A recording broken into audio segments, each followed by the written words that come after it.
What up, Bulls Nation? We've got a live CHGO Bulls right around the corner. About 24 hours from now, the Bulls are getting set to tip off their preseason opener against the Cleveland Cavs. We're going to preview that matchup with a little help from our friend Bob Schmidt of Fear The Fro Podcast. Big Dave talked to him over the weekend. Plus, more intel from Billy Donovan, Isaac Okoro, and Yuki Kawamura, who all spoke after today's practice. All that ahead next.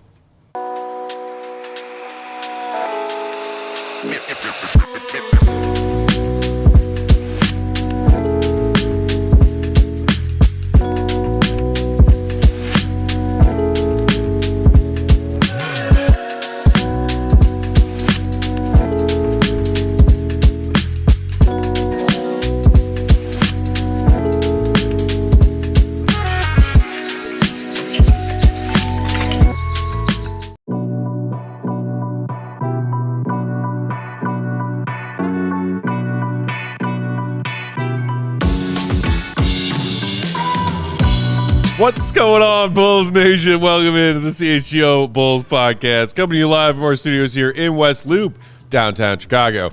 I'm Peck, Bulls_Peck. That's Big Dave. Bam! BAWL Sports. Will the Goat Gottlieb. Will_Gottlieb. And getting called up on day one of our Oh Dear God, Katie is Gone roulette. It's our pal Sean Anderson. What up, Sean? Yeah. Hey. All you Sox fans out there, make sure you're tuning in to CHGO White Sox as well, hosted by our guy, Sean Anderson, a man wearing many hats. Can I just say, Sean literally got done with White Sox, came out here, scrambled to get a bunch of video clips ready. Yep. Recorded ads, and now rocking the Josh Giddey outfit. So rocking the Josh Giddey sweater. This man is cooking right now. I honestly just feel very remorse that there is no camera on me. Of shocker, should an be egotistical maniac who you wants to be on be. camera. I feel like there's something you can do about that. Shocker. I mean, I could just run behind camera. Sure, come on back. Yeah. Let everybody see say hi to our producer and friend and host of CHGO White Sox, Sean Anderson. Oh, look at the fit. He's got the Giddey sweater. My God. It's giving greatness is what it's giving, ladies and gentlemen. Oh, goodness Shout out gracious. to that young man right there. Also, Again, this is just coincidence, too. This was not that Giddey fit, if y'all out there in Bulls Nation missed it, I think they posted on Insta and Twitter over the weekend. One of those things where they ask all their players the same question, and that one I think was asked to them how old Unk is in in their opinion. Yes. Did you happen to catch the answer that Dalen Terry gave? What did he say about how Patrick Williams is already right? He's already Unk. He said he's already got the tendency. Right. You know what I like is Patrick was just like, yeah, that's cool. Yeah, okay. I'm always like, yeah, I'll take that. I like that. That's what's up, man. You're a grown man. That's right. Speaking of Bulls socials, there was a lot of great stuff that the Bulls shared on their various social media platforms over the weekend, including their first episode of their All Access thing that they do on their YouTube, Chicago Bulls YouTube account. Behind-the-scenes footage of scrimmages from training camp, 5-on-5s, players getting mic'd up all over the place. Yeah. And for all of the ways that I, deride this organization from time to time, or all the time, they truly do a great job when it comes to training camp content. Agreed. And getting, a lot of fun stuff from their players, but also like really cool behind-the-scenes looks at how these training camp practices are being run. Yeah.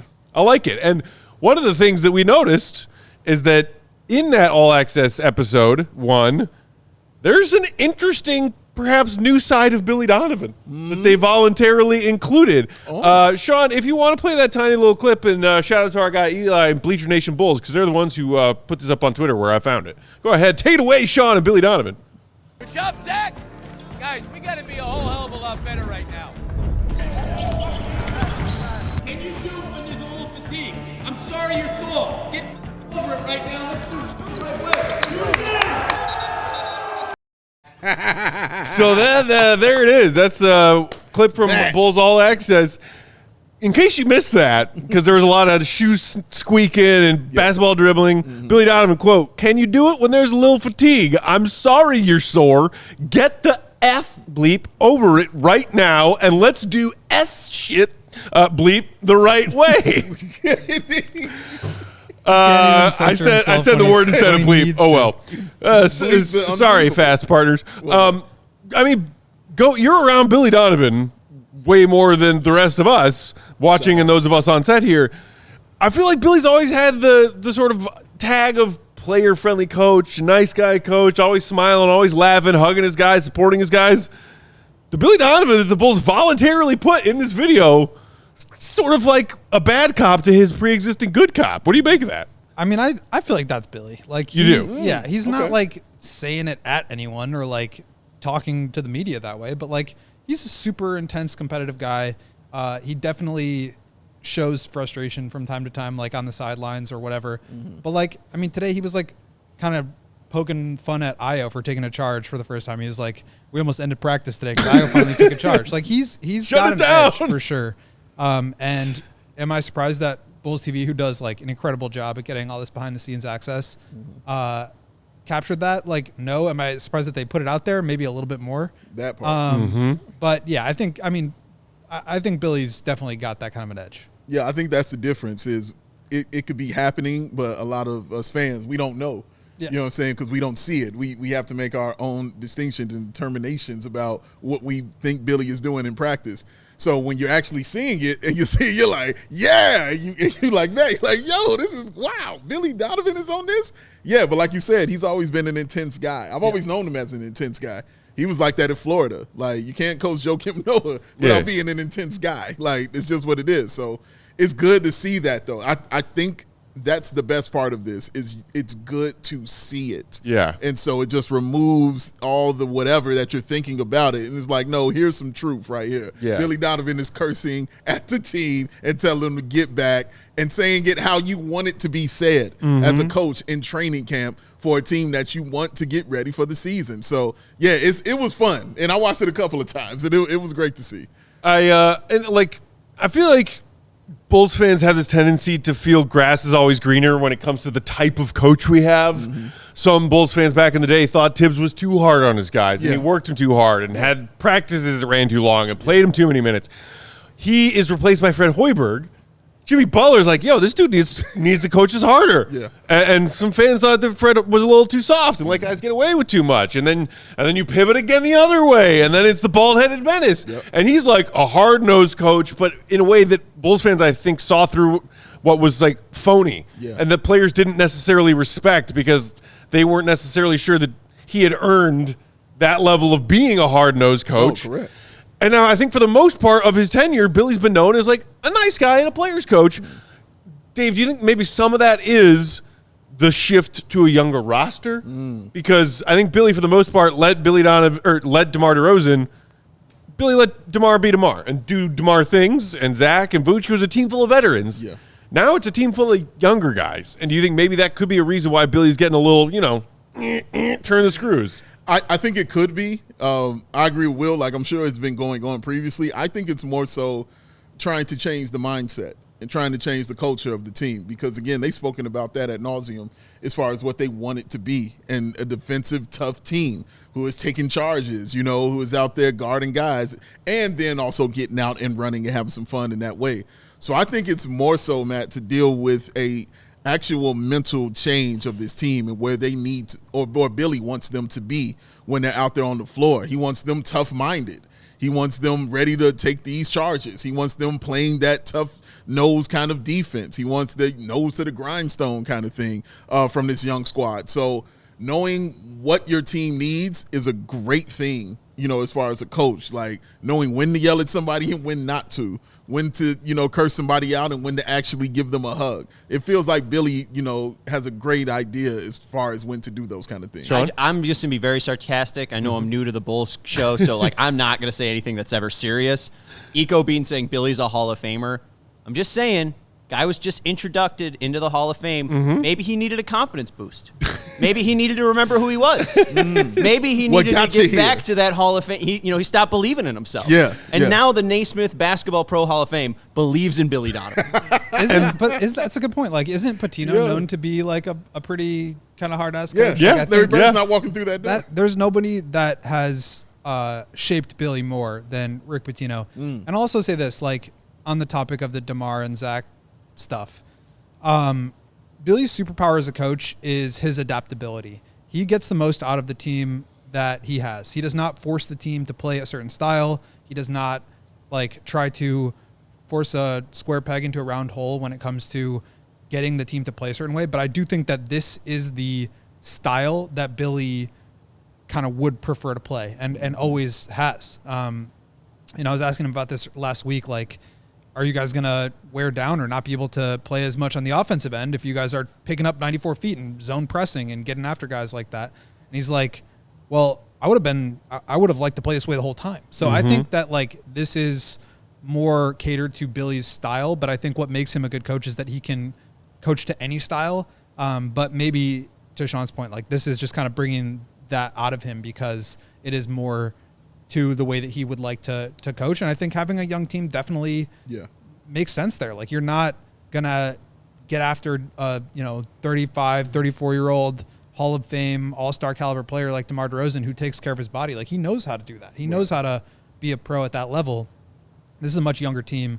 And I think there's maybe a little bit more freedom and ability to get after guys like that. But I also know like Billy has gone really hard on Patrick over the last couple of years. He was really hard on Modest, especially early last year.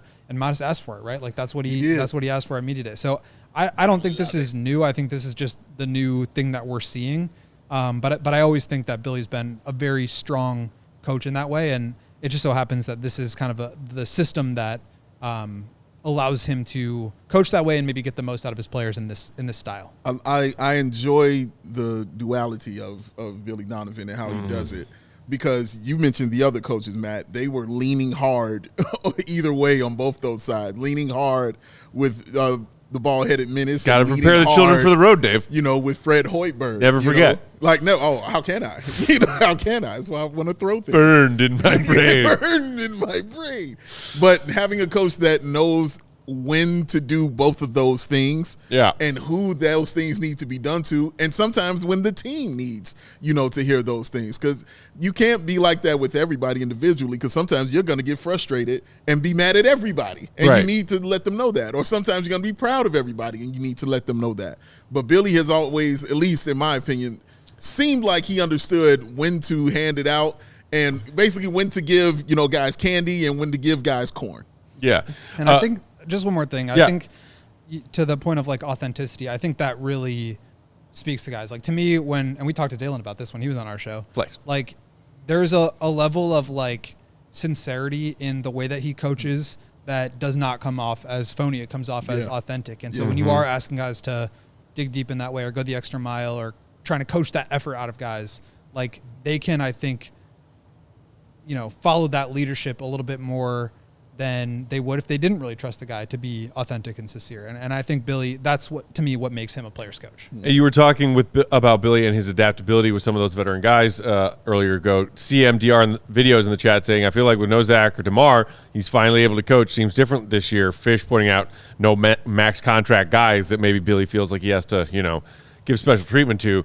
And referencing Billy's spicy language in that clip, Jet Rocks, what up, one of our regulars, saying, I've been cursing at this team for years. Billy and I aren't so different after all. Personal Freedom saying they're a younger team. It's about culture. Viper Strike 0, a good coach gives players what they need. Some players don't respond well to some things, and it's a sign of a good coach. Paul Sorensen, luckily Billy isn't dealing with the alphas. You're referring to the three of them? All three of those alphas? Who could forget? Alberto asking, Goat, who's starting this preseason if Kobe White isn't playing? I think Billy did give an update about Kobe White, what's going on with that calf strain, and then also he shed some light on minutes for tomorrow night's preseason debut. You want to share with the rest of the class what's going on there? Basically, I think just that everybody was able to play. I know there's been a few ankles with Patrick and with Giddy, but both of those guys have been back in practice, no other injuries. So Kobe's going to be out as expected. I don't know who the starters are going to be. I know we are going to preview the game, but my guess is is it going to be Herter or is it going to be Okoro? I think tomorrow it's going to be both of them with Giddy in the backcourt. And obviously Vooch and Modest, but it does sound like probably he said like 10 or 11 relatively normal rotations in the first half. And then I think in the second half, more guys will play. 5 preseason games this year. No need to really start putting a heavy minutes load on anyone at this point. And also you want to see what some of these younger guys, like the Bulls have not really done the like gift out minutes or like, player develop through guaranteed minutes. But I think the preseason is a time where you can do that. So the younger guys, I think even the two-way guys will get some run, and would not surprise me if they go, all 18 players tomorrow. Yeah. Basically what you're saying, second half is Yuki time. That's all I heard. That's all I heard. And along those same lines, and shout out to our guy, Drew Stevens, who found this on Twitter, retweeted it.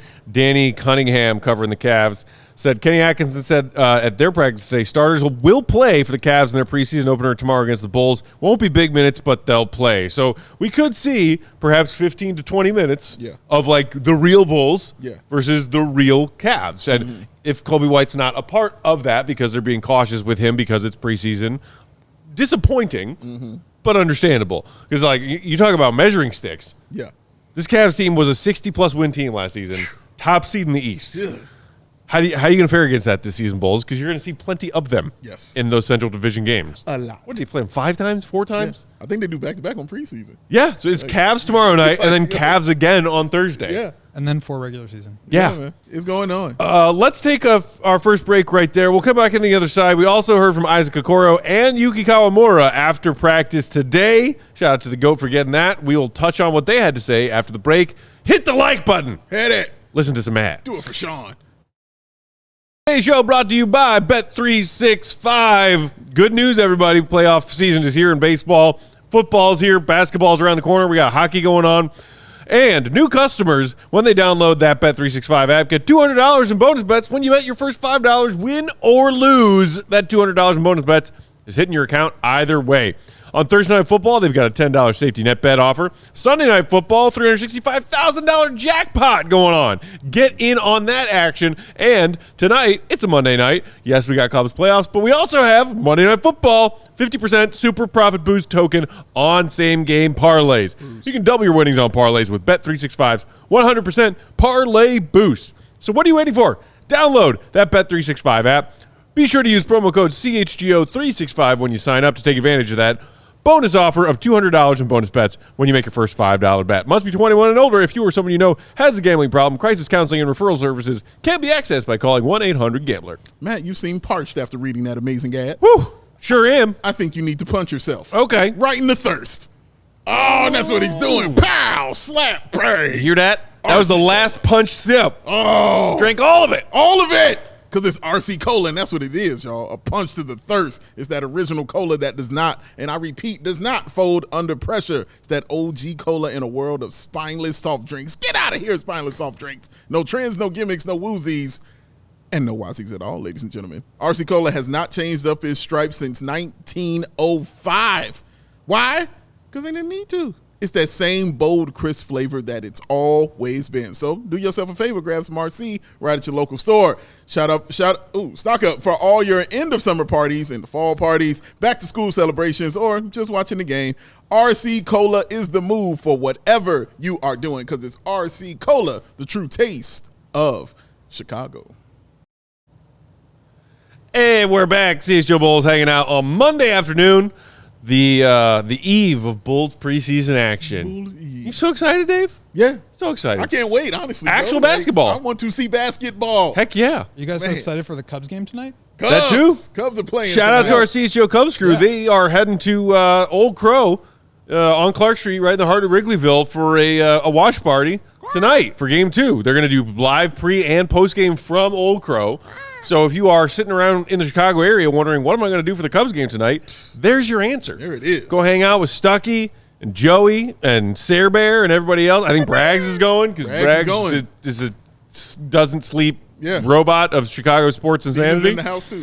Steve's going to be there hanging out. in the house too. I can't believe they both survived a week of Vegas. A week. They're both whole back week. safely. Yeah, man. It's crazy. Back safely, a whole week in Vegas. Looked like they had a great time, and now they're back, and we're happy they're here. That's And back right. To work. Shout out to Draft Rocks for a wellness check on whoever ends up producing for CHGO Bulls this upcoming season. We it's going to be patchwork until we find a more long-term solution. But today it's Sean, and as he don't just worry told you, about Sean. that's a White Sox guy. At Teflon Sean. Don't you worry about it. When it I'm comes to thrilled to watch some Bulls basketball. Let me this. tell you, Man, baby. He is excited. They did not set the league record for most losses last season. You can't lose 100 games in basketball. They Can't don't do play it. 100. Can't do it. Can't happen. Impossible. Mm-mm. Even if you go 0-82, lose all your preseason games, that gets you to 0-87.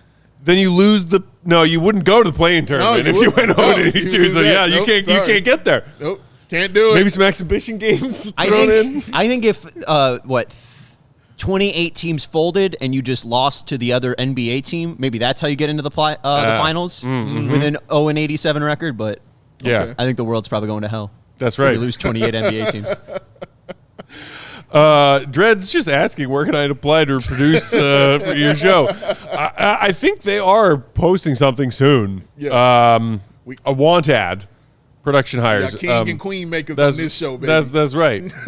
we'll get you an even better job offer after you produce our show for a few months. Guaranteed. Guaranteed, baby. We ain't But yeah, for those interested in our viewing audience, we will share that with you when that comes. Going back to today's training camp practice and media availability, we talked to Billy. Now, is there anything that Bulls fans are more excited about than a potential buddy cop comedy between Modest Buzelis and Yuki Kawamura? Look, man, because yeah. yes, I'm excited for basketball, but somebody needs to be writing that screenplay For real. as we speak. You are absolutely right. I freaking love it. Yeah, man. They're the best. They're the best. We already love Yuki as we do, and you know that we love Modest, man. Of course. So the fact those two powers are combining and just turning into a buddy cop movie, just tell me when it's coming out. I'll be there. I'll show up. I can't wait. Goat will be in that movie for some reason. So, Go, you and your fellow beat had a chance to talk to Yuki today. Dave and I every day last week was like, if we asked the Bulls players to talk to you after practice. Dave, every day, every minute of every day, Dave's answer is Yuki, and I'm slowly getting there myself. Yuki, and number 2 is Modest. Yes. That's how it goes. So the media did get a chance to talk to Yuki after today's practice, and he was talking about his growing friendship/rivalry with Modest Buzelis. Sean, take it away if you would. Playing with in some of the scrimmages, and anybody stand out? I'm impressed by Maris. Maris, he's very talented. Sometimes, trash talk with me, but definitely he starts every time, I don't start, I'm very competitive, that's why in the heat of the moment, it happened, but he's very good. He's very talented. He has a bright future. He's gonna be great. He's gonna be a great player, soon. How do you answer his trash talking? It's not good for TV. But sometimes F word, something like that. Yeah, but right now I cannot say right now. Yeah, sorry. I'm so sorry. Yuki, would you be surprised if he said that you started? He said that? He kind of said that. No, he was lying. He was lying. I never start. He starts every time. But I'm very competitive. I'm enjoying it. Not serious. It's Yuki after practice today. Footage courtesy of our one and only Will Gottlieb. Giggity's in the comments saying the great ones usually do a bit of trash talking, and Fine Day saying I hope Yuki gets some playing time. Dave. Yes. You want all of the Yuki minutes. We'll probably see a good amount of Yuki in the preseason. Yeah. As Goat told us, before the break, Billy said today, you're probably going to see a pretty deep bench tomorrow. Yeah. So that'll probably include some Yuki, and we haven't seen, other than a few snippets that the Bulls have shared from their training camp practice, 5-on-5s, since Summer League. But I loved watching him play in Summer League. Looking forward to it. It was so much fun. I mean, that's where it grew for me. I remember when we were watching it in Summer League in his first game, and you're seeing all the people, cheering and things like that. And he hadn't really, played or really did anything. And I remember saying to you, like, man, I hope this isn't like some novelty thing, man. Right. I really hope this dude can play. And I mean, he answered that question immediately. I was like, SportsCenter top 10 plays all over the place. I was like, man, I think I love him, bro. I think I love this dude right here. Because he's doing, like I told you, like point guard is my favorite position. So when I watch somebody who is playing it like that and playing it the right way, in the way that he's doing it, and then it doesn't hurt when they asked him who he was studying and he said Jason Kidd. That didn't hurt either. One of Big Dave's all-time faves. Yeah, that didn't hurt anything either. But just watching him play, man, and knowing where he needs to be on the floor, he knows where everybody else is on the floor, how he can move without the basketball is also impressive. And the effort he puts on defensively, because he's picking you up immediately. And he's not somebody who's going to be known as a defensive stopper, but also the way he fights through those screens, man. Like, he's doing everything to show you that his height is not a detriment and not something that you can just say, oh, well, we can do this to him. No, you're going to get burned. You're going to get smoked. And those are the kind of guys I love on my team. Those are the guys that inspire you and you want to just rally around as a player and as a fan. Yeah, he just brings like a level of flair and excitement to the game. And you can see it even in his personality. Like, I mean, he's really like gotten a lot better even like in the last couple months since Summer League at English. Like, he's kind of making jokes and having fun with the media and like showing his personality through that despite the language barrier. On media day, Modest was referencing one of the things that he learned about him is that Yuki loves to talk trash. And so that was kind of where that back and forth came from. But he's just like a fun personality to have around. A lot of these guys are like very serious or like maybe a little bit more timid with the media at times. But like, I mean, we talked about this with Julian Phillips the other week. But I just think he plays and brings a flair and some excitement to the team that's really refreshing. This is a guy who I think will probably spend a lot of time in Windy City this year. I think he's going to help make some of the younger players, whether it's Windy City or maybe Noah Senge, goes down there and he makes them better because of the way that he plays. But I also think he just like competes. And when you have guys around the team like that, we've talked about it with Okoro where it's like he is so physical that it's helping raise the physicality of everybody around him. I think you can probably say that is true for Yuki too, where it's just like this dude competes. He's the shortest player in the NBA. He's 5'8". He's like against all odds here, like trying to carve out an NBA role. And this is what he said to us today was like his goal is still to get an NBA contract. And I think that can't help but inspire a lot of the players around him to work harder and work better. And I think whether it's by virtue of the fact that he's like setting people up and making incredible plays or just that effort level and, you know, desire to get the next contract, get the next job. I think that makes everybody better around him. And then he just like brings that personality every day, which is really fun to be around. He does seem to have that eyes in the back of his head skill set. When just thinking back to some of the plays I watched him make in those summer league minutes, and I saw somebody recently posted an awesome highlight reel of his that was mostly Memphis Grizzlies and Memphis Hustle from last season. I was like, my God, like, especially for a Bulls team that wants to play up tempo, that wants to get out and score in transition. Also, shout out Kobe White. That stat was going around over the weekend. Led the NBA in total transition points scored last season, taking down Giannis, who had like a 6-year reign of that stat, leading that statistical category. So, like, you know, some people thought at first Yuki was like, oh, it's the next generation Muggsy Bogues, the short guy. He makes a fun play. But like, he's not actually going to make a career. He's here, and like we were talking about it, and I think maybe our last summer league episode from out in Vegas, like he seemed to me to earn a two-way spot with his play, and comparing it to the competition he had for one of the Bulls' three-way contract spots, or for one of the Bulls' 3 two-way contracts this year. So, you know, by steps of logic, if this then that, if this then maybe also that, like. I would not be shocked if Yuki finds himself signing an actual, fully fledged NBA contract sometime. Yeah, if he continues to get opportunities to prove himself, because I don't care that he's 5'8". If he plays that way on an NBA court and makes defenses look silly, chasing around a dude who's a foot and a half shorter than all of them. Great for him and great for the Bulls if he's in a Bulls jersey. And the one thing about him I feel is the equalizer is his ability to hit that three-point shot. I think that's the equalizer. And I don't mean just good. I mean like, oh, snap. One of his summer league games, he knocked down like 6 of 7 or something like that. Like, yes, having that in your back pocket, it's like, okay, he can use his size and, you know, manipulation as far as getting to the lane, getting some floaters up and doing those things, which is great. But, man, there's nothing back there. When you got a guy who can shoot like that, it will absolutely be a problem. Yeah, and last year with the Grizzlies, he was only 7 of 23 on threes in 22 games, 30%. But in the G League, he was up over 40%, I believe. Yeah, 41%, 2.7 threes made per game on 6.5 attempts.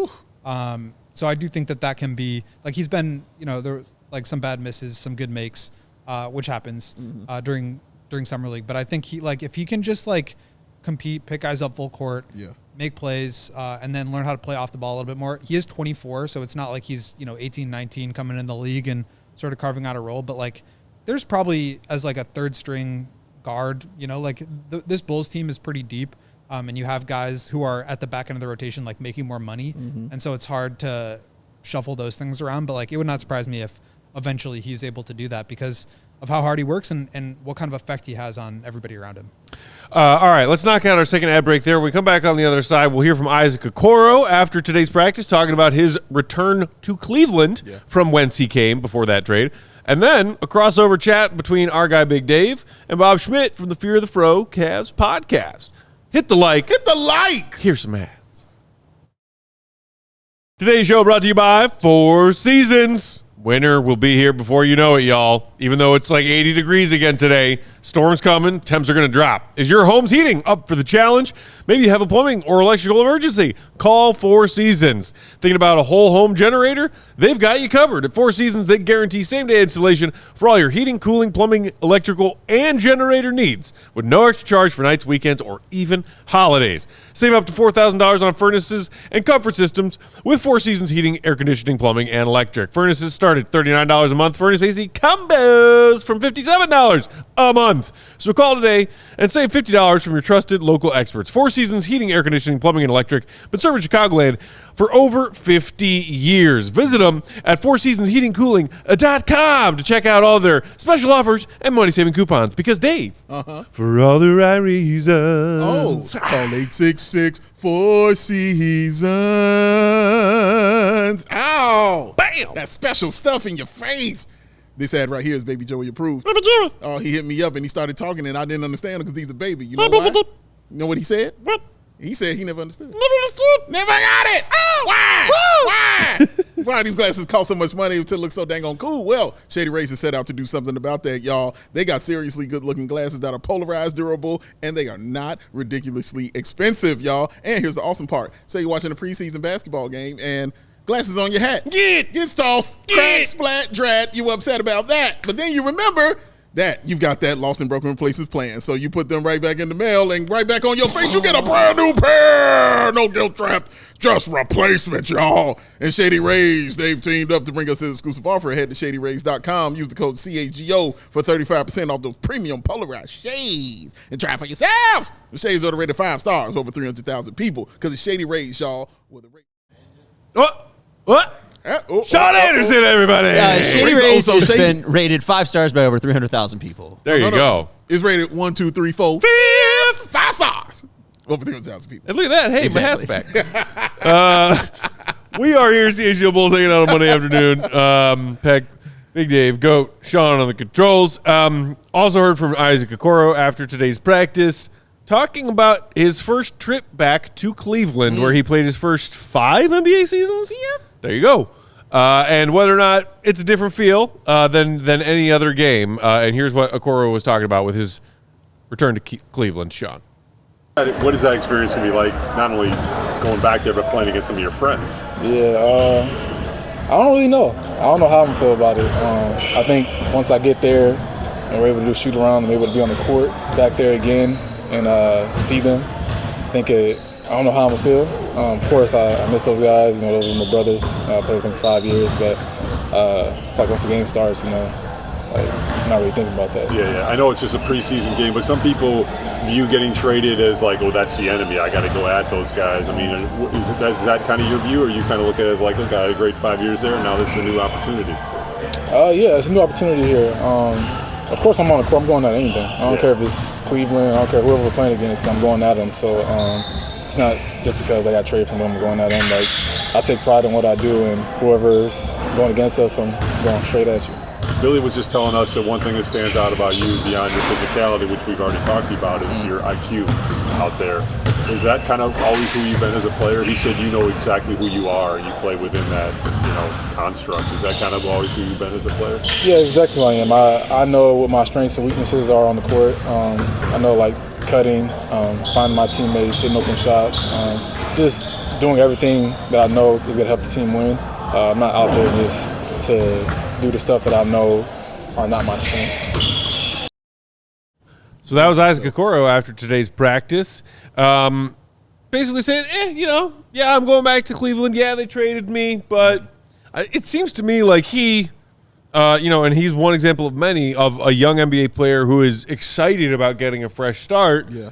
Where you saw it similar to Josh Giddey. I'm not trying to trigger anything here, but just kind of the role steadily decreased, the minutes steadily decreased on a team that was going like this, and your role on that team is going like this. Yeah. So I'm sure that there's some extra motivation and some level of chip on his shoulder going again to play his former team that traded him away. Mm-hmm. But it's, more so probably, not anything like, oh, screw you, Cleveland, but just like, hey, I want to show the Bulls and everybody in this league that I am who I know I am. Yeah, because it's not like they traded him to a place where he won't get an opportunity to do his thing. He, has an opportunity to be a starter right here on this team. And the Bulls definitely lack what he offers. So that's a great feeling, to go somewhere where you know that you're not only needed but wanted at the same time. So I think he'll have, like you said, man, have wonderful opportunity to prove himself. We're going to see it, I think, for sure. I don't think that intensity will be dialed down for him. I think it will definitely be dialed up. The many times I've seen him play, I've never not known him as a non-intensity guy. Like, he's always been out there in that kind of way. And you have to be that way if you're going to be a great defender. So I think all that will kind of come into play tomorrow when we sit and we get an opportunity to look at him. I wanted to ask you, though, Go, because you talked about Yuki and how you felt about him just, in your interactions, with him. What's it been like for you in your conversations with Isaac Okoro? What do you feel kind of his mentality is? Yeah, I mean, I think, well, one, we've talked to him twice now. He didn't speak at media day. We've gotten him twice after practice, so it's been very limited. And usually it is kind of like a slow build-up with new players.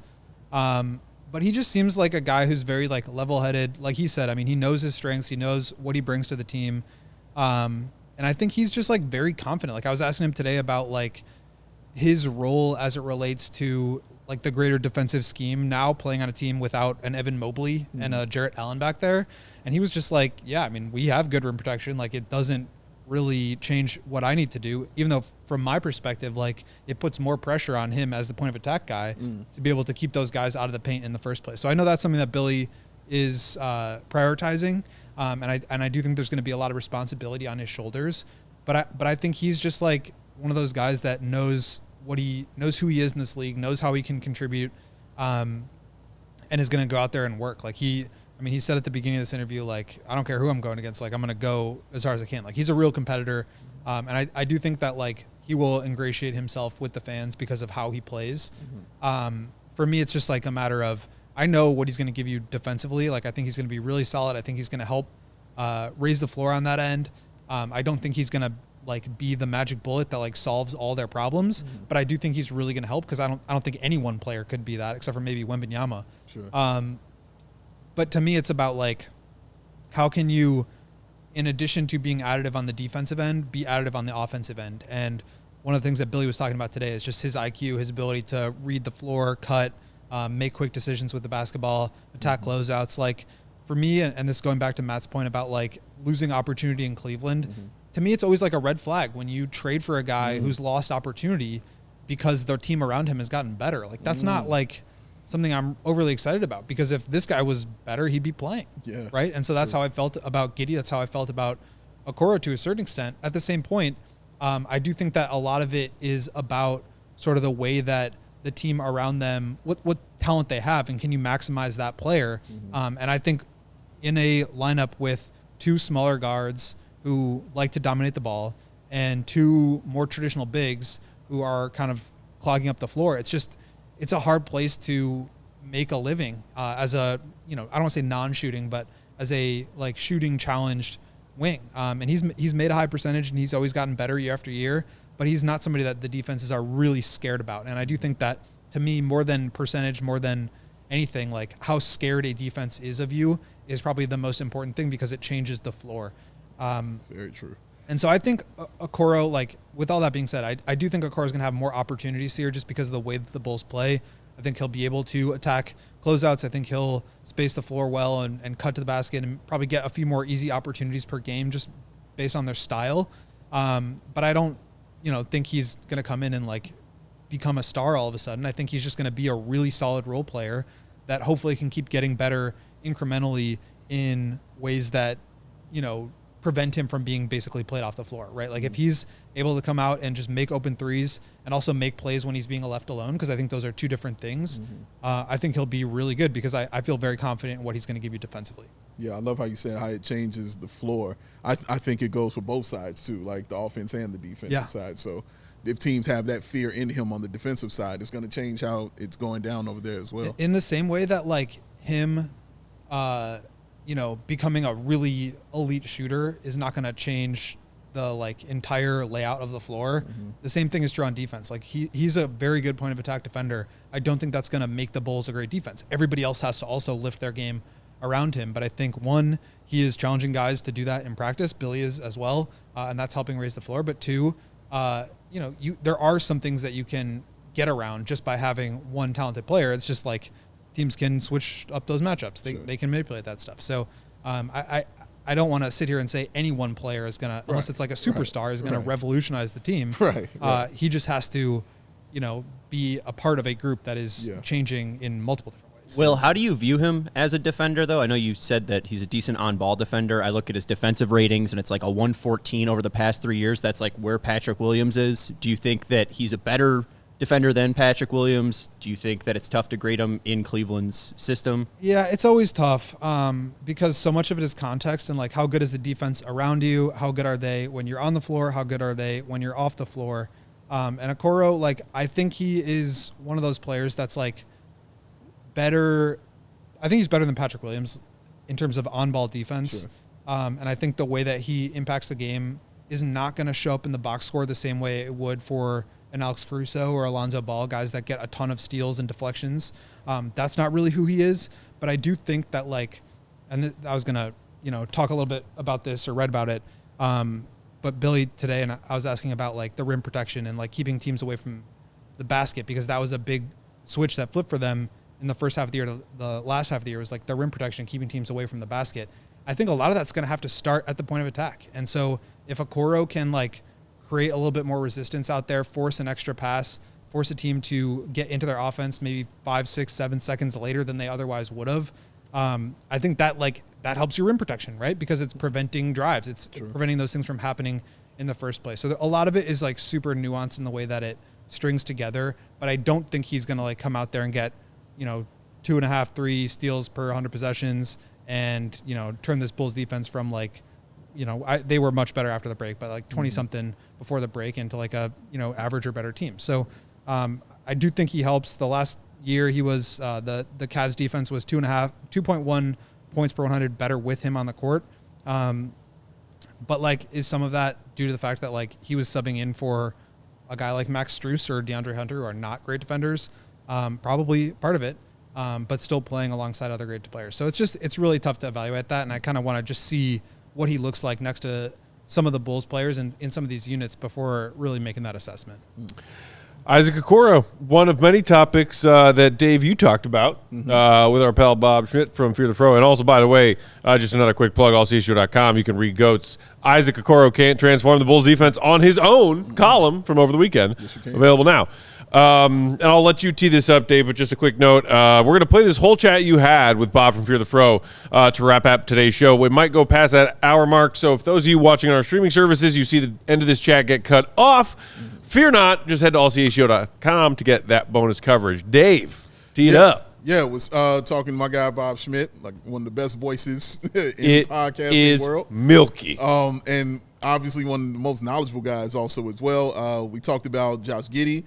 We talked about Isaac Okoro, as you mentioned, and we talked about Lonzo Ball and if Cleveland has water. Big Dave CHGO Bulls podcast. Join, you see him, the always handsome with one of the best voices in America from the Fear the Fro podcast. That is my man, Bob Schmidt. How you feeling, Bob? Big Dave, you're too kind. Thank you for the kind words. Just telling truths, sir. So, I mean, Bulls, Cavs, preseason, going to start it off here with those two teams. Let me ask you immediately, when you're watching this preseason game, obviously, wins and losses don't really matter. But when you're watching this, what are you looking for in this game from your team and what you might see from the Bulls? Well, for the Cavs, I would say the thing I'm looking for is they're preaching a message of which this is every preseason, so take it with a grain of salt. I think you could take any NBA team in the league, and it's always, we want to get out and run. We want to play more up-tempo, quick decisions.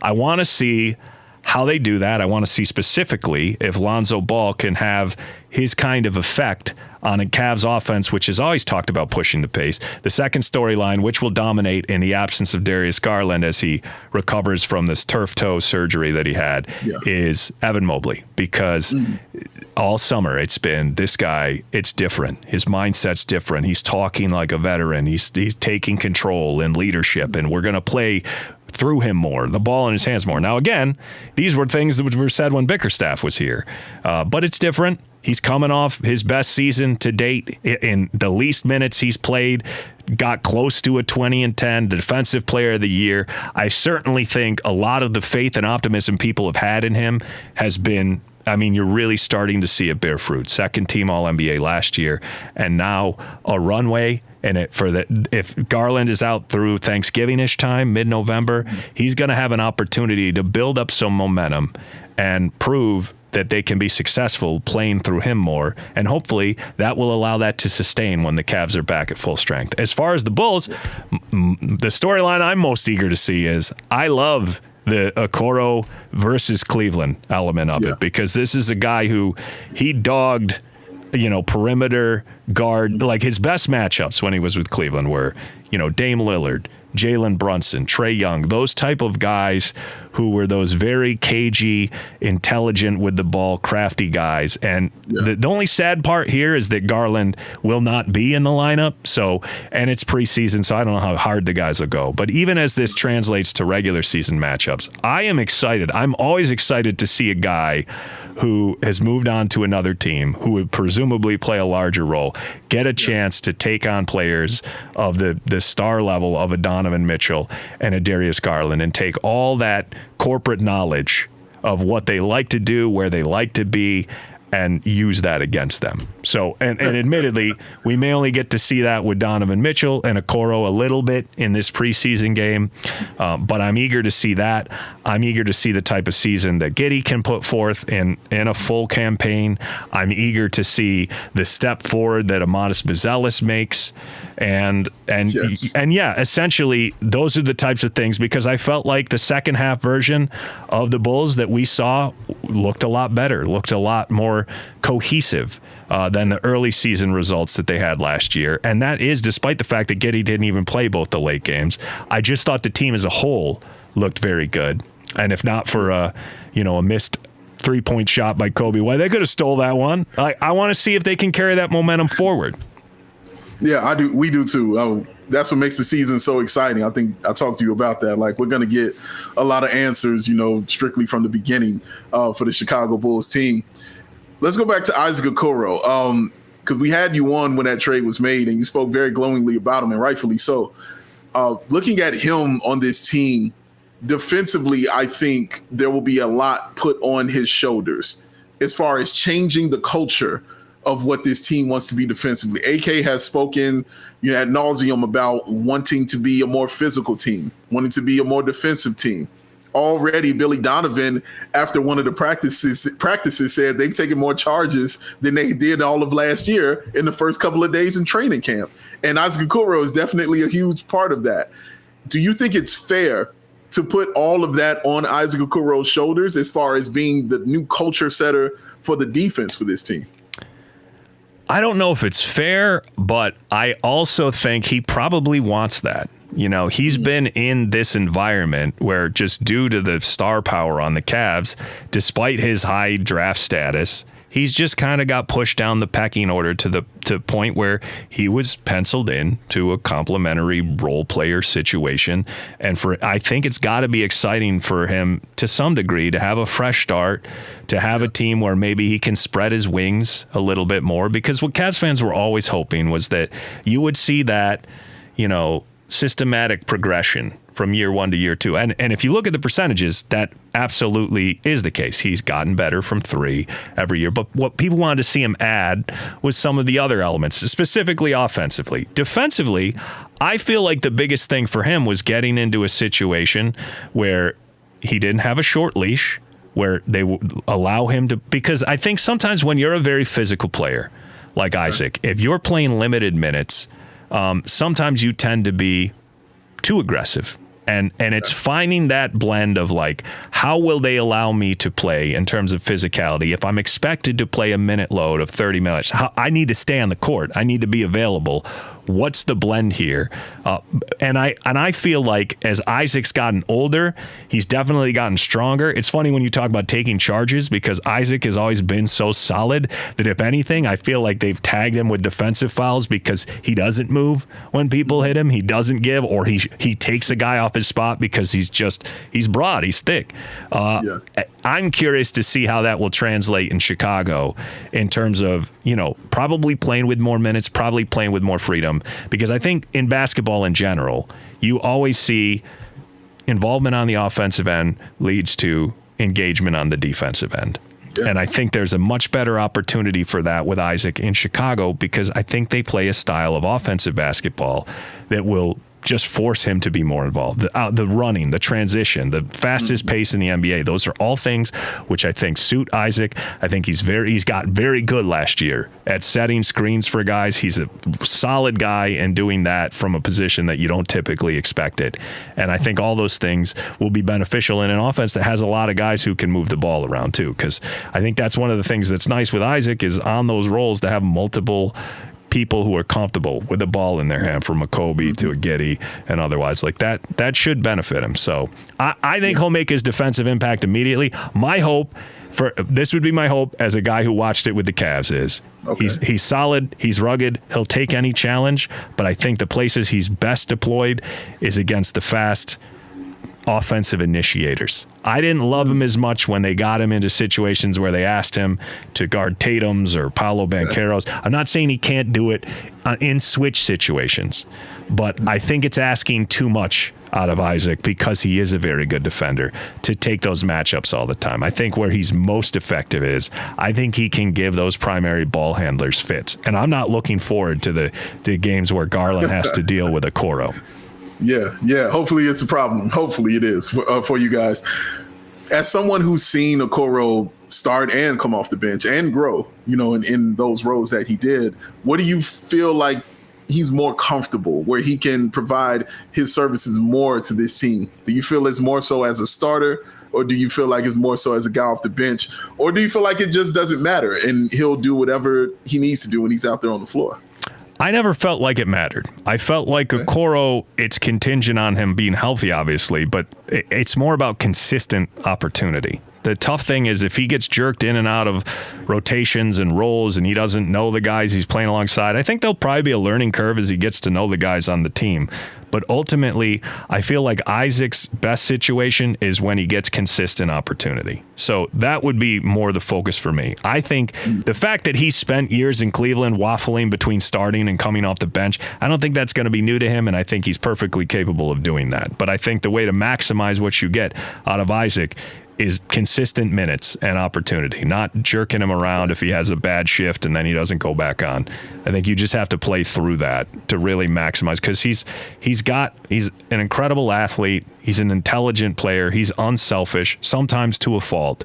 And I just think more exposure will get him more respect from the refs too, which I think will be beneficial. There's times where I watch guys, Oklahoma City, whoever, and I see the way that they're allowed to be physical. I never felt like Isaac was given that leash, but I felt like he plays as if he expects to get that leash. And I think that's something that unlocks a whole new level of effectiveness if he gets that kind of respect. And I think there's a much better chance for that in Chicago, where he'll be showcased a little bit more. Very well said. Let me ask you about Josh Giddey. Obviously, the contract's been signed. 4 years, $100 million flat. Like you said, the percentage of the salary cap is going to go down, each year for him on that contract, which everything looks pretty favorable, as far as that is concerned.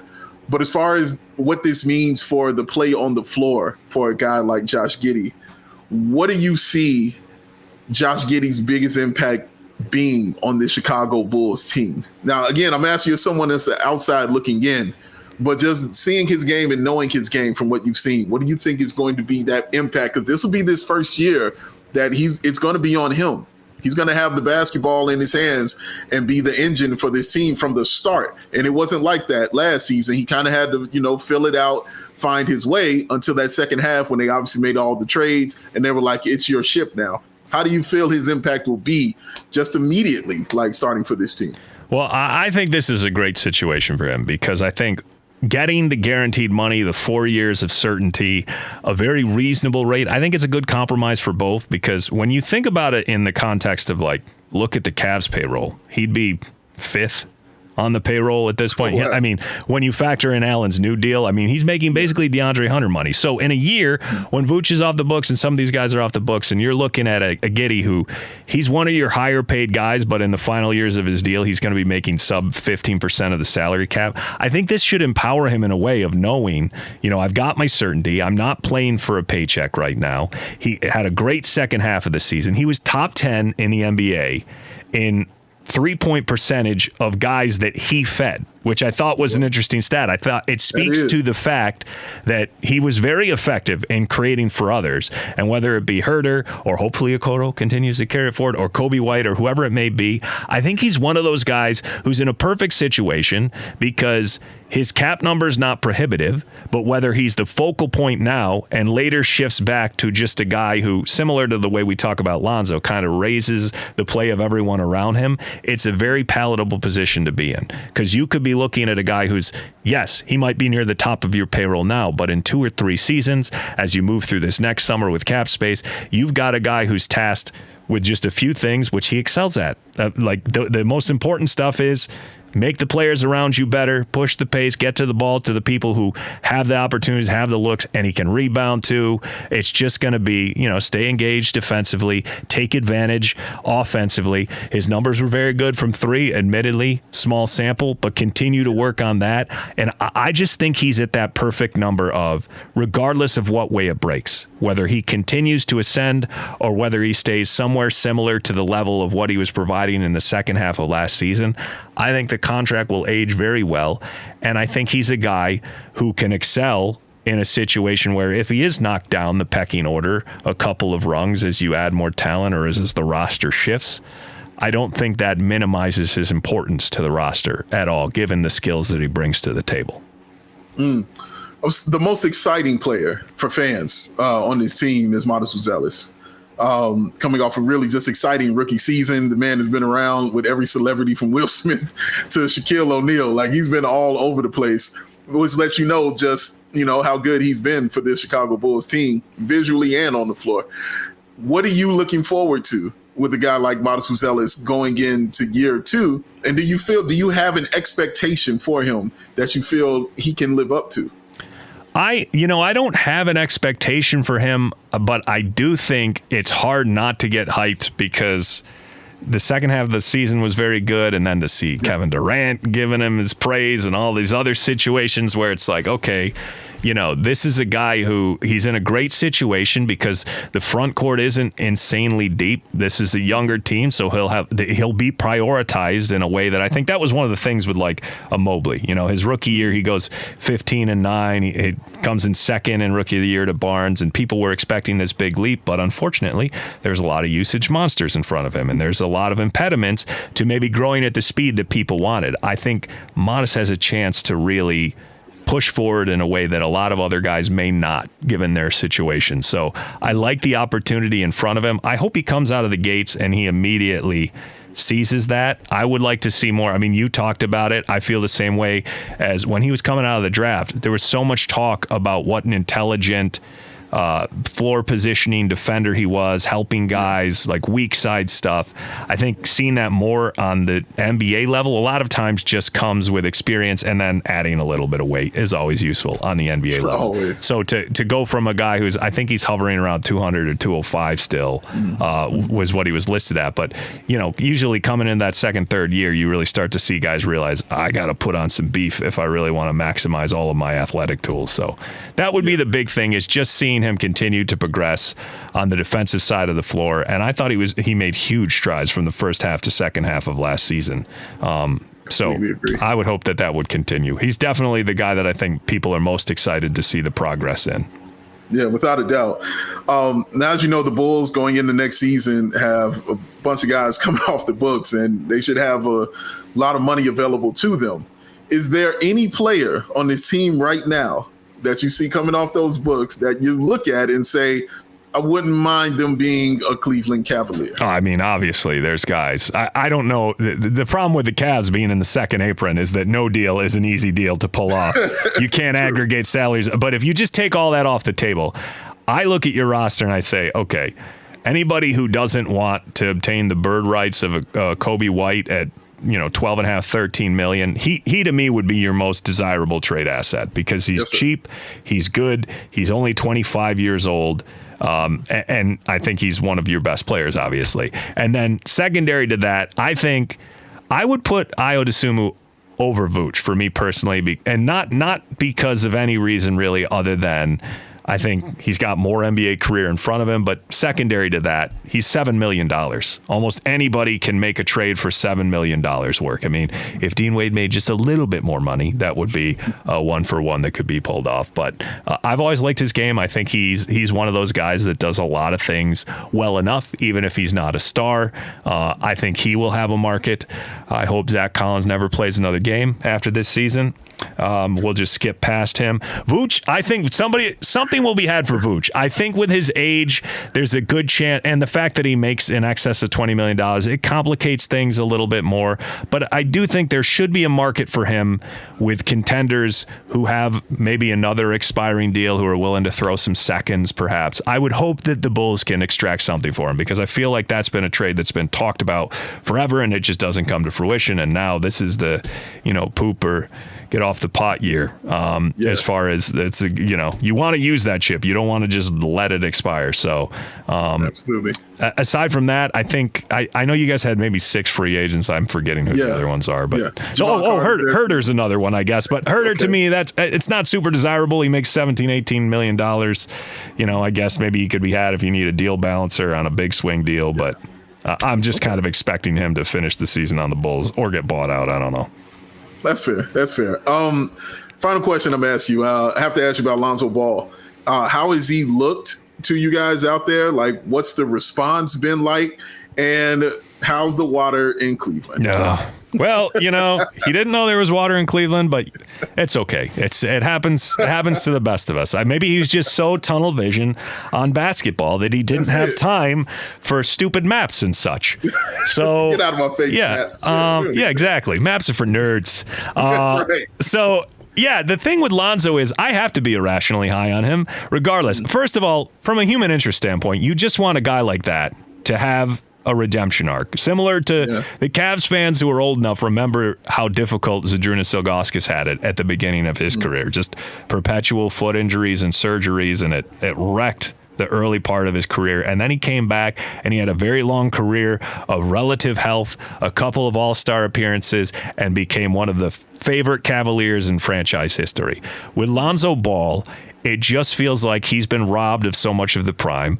To coincide with that, his own brother became a max player, which has got to be tough when you grew up in those rivalries. And like, I remember when he was at UCLA, Lonzo was the prize. Lonzo was the guy, and it didn't break right for him. So in that regard, it's like, I want nothing but the best in this situation. I think the way I described it to you on my pod was, I feel like the ceiling is higher than Ty Jerome, because I feel like his involvement could potentially elevate a lot of the guys around him in a way where Ty Jerome was kind of like a drop him in, he'll go get his buckets. I can't speak to what's going to happen to the rest of the guys around him, but he'll be effective in generating contact into the line, getting his little floaters off. With Lonzo, the biggest area of need in this playoffs is we need guys to show up. We need guys to shoot to their percentages. The bench was one of the most effective three-point shooting bench units in NBA history, and then we get to the postseason, and Merrill in the 2 rounds that we've got dipped, he's shot 31.5%. You got Dean Wade below 20%. Like, these are the guys, yes, they shouldn't be the reason you win every game, but they can be if they show up at timely moments when your stars are struggling. Darius Garland having the series he did, we needed more from some of those guys, and my hope is that second units led by an intelligent, collaborative guy who, as you said, gets the ball to the people in the spots that they need it. It's just reads the floor correctly. I love Ty for what he did, but my hope is that it's not just about what Lonzo can do in terms of putting the ball in the bucket. It's about what Lonzo can do in terms of being able to versatile defend across a few different positions. He's got reasonable size. His rim defense metrics were surprisingly good compared to what I thought they would be, although I'm not putting a ton into that. But just the fact that if they can play him anywhere from the 1 to the 3, alongside Donovan, alongside Darius, by himself, with those guys, whatever the case may be, I think the hope is that he will help some of the role guys settle in and play a more comfortable style of playoff basketball than maybe they have in the past couple seasons. So if he can be healthy, I think it's a huge win. And not just for the story itself, but obviously for this roster. Fear the Fro is the podcast. Bob Schmidt is the wonderful human being who hosts that show. Bob, as always, man, thank you for coming on, and you're always welcome, my friend. Big Dave, I love you, man, and I love all the guys at CHGO. I've listened to an insane amount of. I was saying to your, like you were talking about the Prove It segment, and I sent you. I just sometimes harvest clips. Prove it. Just to try to. You did send me that. Just try to ghost produce your show because I'm invested, man. I love the energy you guys bring. I just went and bought a bunch of RC Cola just for just to show my support. So. I'll come on anytime, man, and I'm looking forward to these preseason games and all the regular season matchups as well. Looking forward to talking to you again, my friend. All right. Shout out again to Bob Schmidt, host of the Fear the Fro pod. Check them out whenever you want some extra Cavs intel, whenever we got Bulls Cavs matchups around the corner like we do today with their preseason debut against the Cavs in Cleveland tomorrow night. Wherever you find your pods, he's got a YouTube channel as well, Fear the Fro pod on Twitter. Give him a follow. I mean, can you imagine having the Cavs and watching the Bulls show? That is having nuts. The Cavs as the basketball team. He hosts the Cavs podcast and is like, yeah, let me get a little Bulls action on top of that, and enjoys it. Likes it. We're a good show. Well, and shout out to RC Cola. Yeah, of course. That's just a smart decision. Yeah. He's bada bing, bada boom. What's the real taste of Chicago? Well, man, get a case of it. I feel they don't have good water in Cleveland, but they do have RC Cola. I feel good about my voice as a podcaster. Yeah. Classically trained, former actor. I've always felt good about my voice, and it can go high, it can go low, it can go all over the place. I will forever be envious of that man's podcasting voice. Yeah. Dear God. It's pretty awesome, man. WNBC. It's pretty awesome. All right, so shout out to him. Check out Fear the Fro whenever you want some Cavs intel. That's going to do it for us today. We will be back tomorrow for a live post-game show after the Bulls preseason debut against the Cavs. Tip-off, I believe, is 6 p.m. Central Time.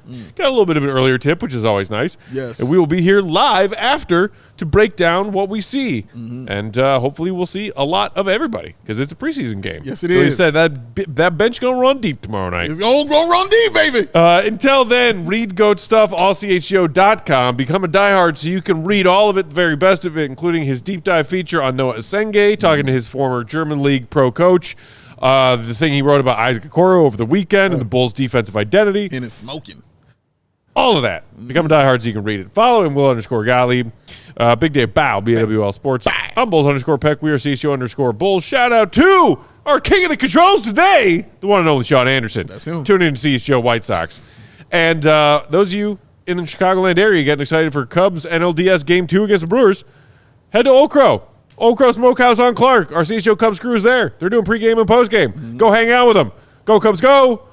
We'll talk to you tomorrow. See you, be good. Peace. We all silly like the mayor.